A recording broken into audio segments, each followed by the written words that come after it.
Transferir da França todo o conhecimento e toda a documentação de projeto de um submarino classe Scorpion certamente foi um grande desafio, enfrentado pelos engenheiros e técnicos brasileiros enviados àquele país. Antes, porém, uma decisão capital teve que ser tomada, dentre as várias opções: por que se decidir por essa classe, e não continuar na linha alemã, ou mesmo optar por uma terceira? Aspectos políticos, táticos, estratégicos, tecnológicos, conteúdo local, transferência de tecnologia inclusive treinamento de engenheiros e técnicos, econômico-financeiros, gerenciais e outros certamente foram considerados para a tomada de decisão. O planejamento da produção de navio de tal complexidade certamente contou com o apoio de aplicativos de CAD, CAM e de detalhamento de cronograma físico-financeiro de aquisição de materiais e de fabricação minuciosos.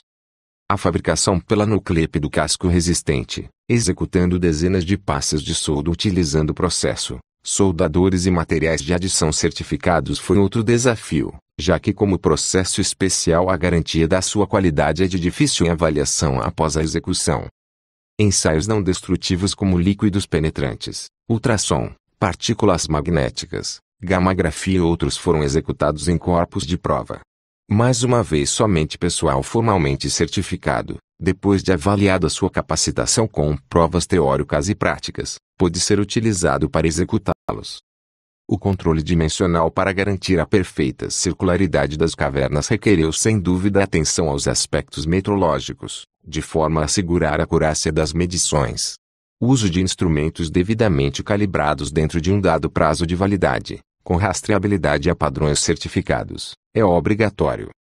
A efetiva prática do conceito da hélice tripla, integrando os esforços do governo, das empresas e da academia, está sendo indispensável para garantir o sucesso do empreendimento.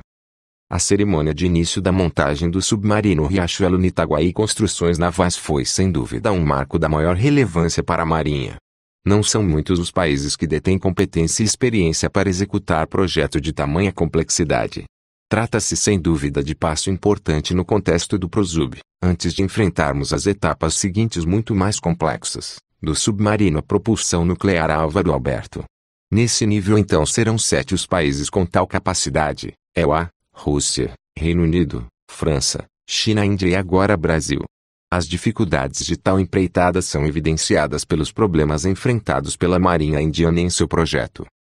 A essa altura sistemas e equipamentos a serem instalados já foram selecionados, o que obrigou a difíceis decisões. Seriam usados itens já testados, logo passíveis de ficarem ultrapassados ao longo da vida útil do submarino, ou se correrá o risco de utilizar material de última geração, porém ainda em nível de protótipo ou cabeça de série, logo não testado na prática. Aí entram considerações baseadas em rigorosa gestão de riscos.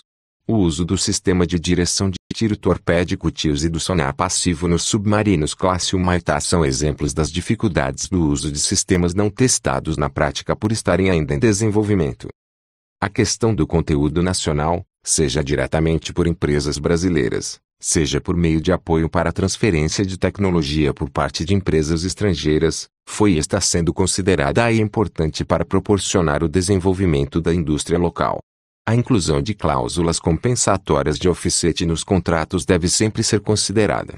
Por outro lado, a criteriosa seleção das empresas nacionais através de detalhada avaliação evitará os problemas como os ocorridos no caso das fragatas classe Niterói, quando o ambicioso programa de nacionalização foi frustrado pelas limitações de know-how da indústria brasileira e pelo descumprimento de prazos. Uma avaliação abrangente garante a perfeita integração entre os sistemas. O exemplo das dificuldades atuais da Marinha Alemã com as fragatas classe F-125 chama a atenção para a complexidade dos problemas de interfaces entre equipamentos.